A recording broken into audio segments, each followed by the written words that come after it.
In this video, we'll explore how to use the API Connector Builder.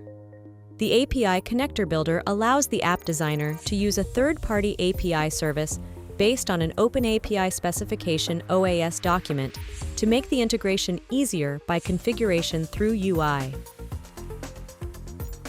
First and foremost, we'll need to download the API Connector Builder plugin from the marketplace.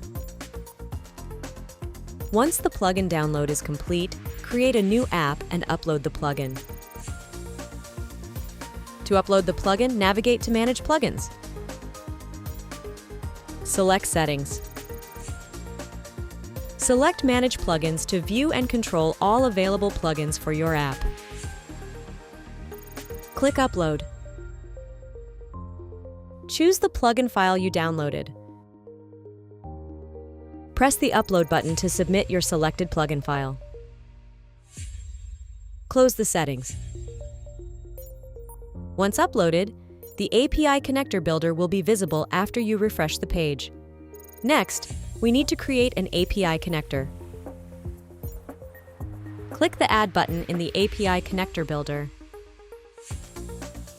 Enter a unique identifier and name for your new API connector.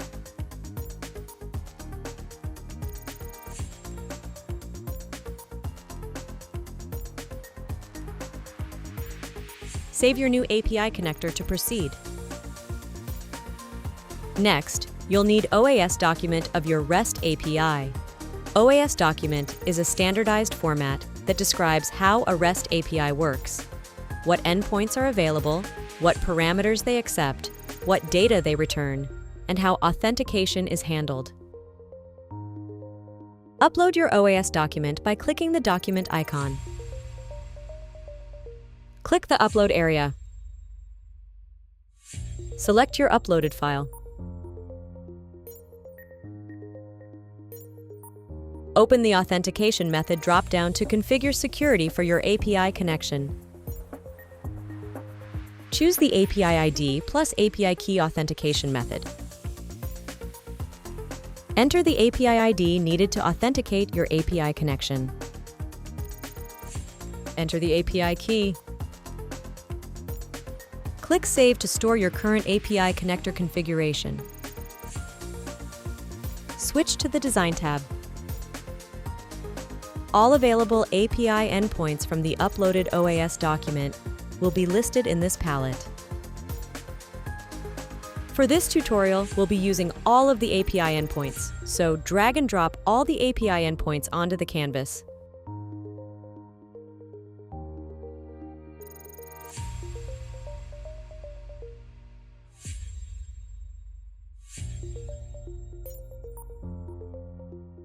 Click Save to confirm your API endpoint configuration. Now you can use these API endpoints as data sources or data stores. We need to create two forms to use the API endpoint as the API Connector Form Load plugin. The first form will be named New Pet and will contain two fields, name and gender. The second form will be named Edit Pet and will contain three fields, ID, name, and gender. Make sure the ID field is set to read only. In New Pet form, navigate to Settings.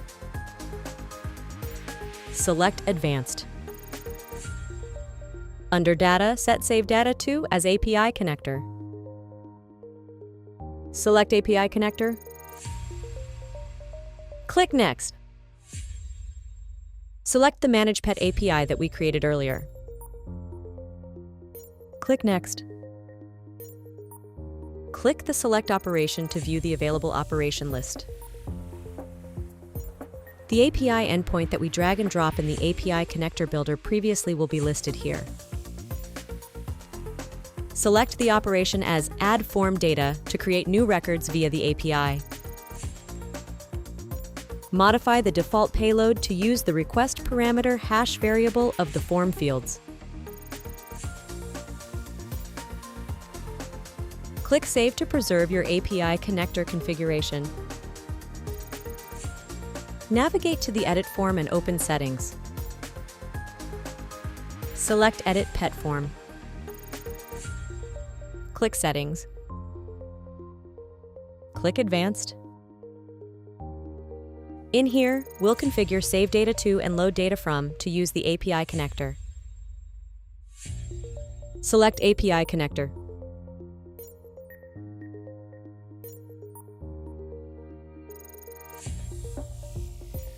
Select Load Data From. Select Manage Pet API. Click Next. Select Get Form Data by Record ID to retrieve data from a specific record. Enter request parameter hash variable for ID. Navigate to Save Data To. Select Manage Pet API. Select Next. Choose Update Form Data to allow the API connector to modify form entries. Enter the 3 fields we added in the form earlier into the payload using request parameter hash variable. Click Save. Navigate back to the new pet form to use Generate App functionality to automatically create list and UI. Select Generate App. Tick Generate List and Generate CRUD.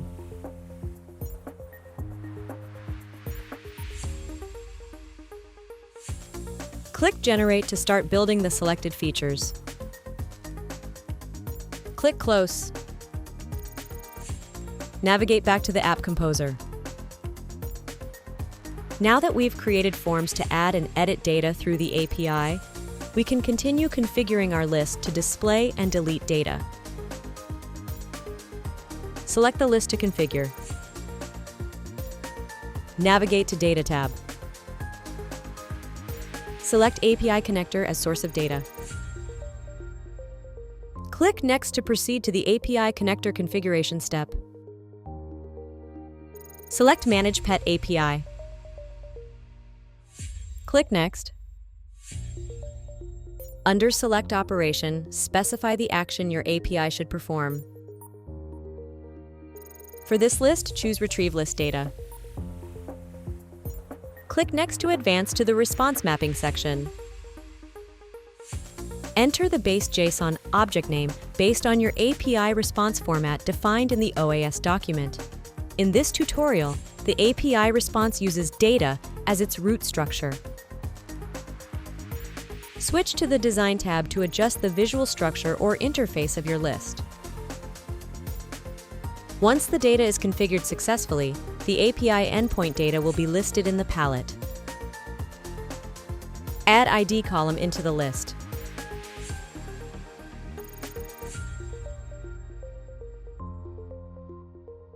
Click Save again to ensure all recent changes are kept. Next, we'll create a Delete button and configure it to use the API connector.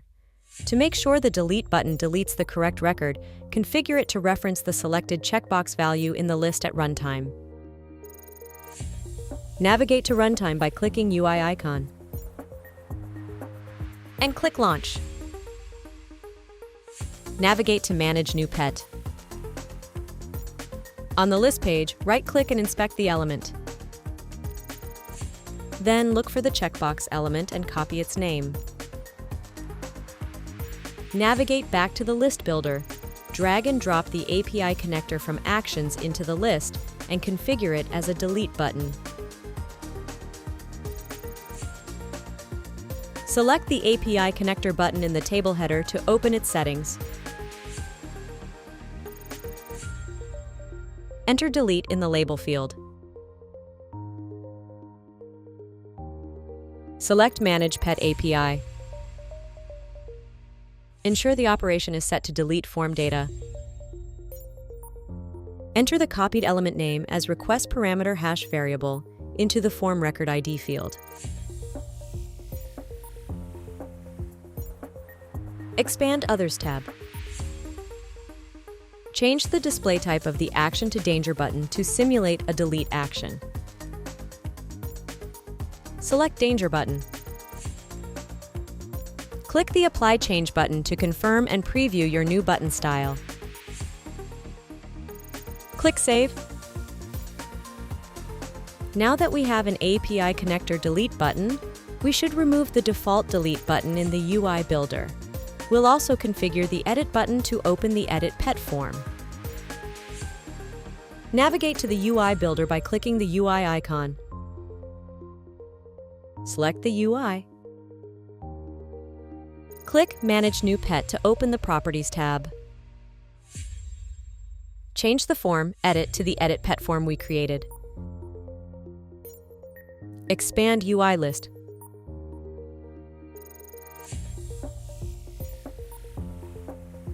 Untick Show Delete button. Click Apply Change. Click Save. Select Launch. Navigate to Manage New Pet to view, add, or modify pet entries. Now you'll be able to view, create, edit, and delete pet by using external API. Congratulations! You've successfully built and configured API connectors in Joget. You've learned how to connect forms and lists to external APIs, create and edit data, and even delete records seamlessly.